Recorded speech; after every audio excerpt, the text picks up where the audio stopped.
عنوان: وقت کی گھڑی اور چھوٹی پری۔ کہتے ہیں بادلوں کے اوپر ایک جادوئی گاؤں ہے، وقت نگر۔ یہاں ہر چیز وقت کے ساتھ چلتی ہے، پھول وقت پر کھلتے ہیں، تتلیاں وقت پر الفاڑتی ہیں، یہاں تک کہ خواب بھی گھڑی کے مطابق دیکھے جاتے ہیں۔ اسی گاؤں میں ایک چھوٹی سی پری رہتی تھی، زوریے۔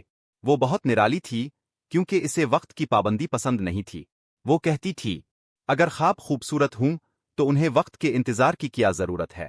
ایک دن وقت نگر کی سب سے بڑی گھڑی راگ گئی، پورا گاؤں ساکت ہو گیا، کسی کو سمجھ نہیں آیا کہ اب کیا ہوگا۔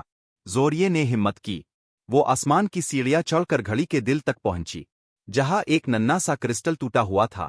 پری نے اپنے آنسو کا ایک قطرہ اس کرسٹل پر گرایا اور کہا یہ وقت نہیں، دل ہے جو چیزوں کو آگے بڑھاتا ہے۔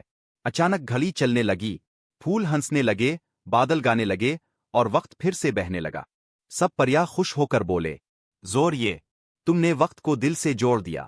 زوریے مسکرا کر بولی ہاں، کبھی کبھی وقت نہیں، احساس سب کچھ بدل دیتا ہے۔ اور کہتے ہیں آج بھی جب گھڑی تھم جائے تو ایک چھوٹی سی پری آ کر اسے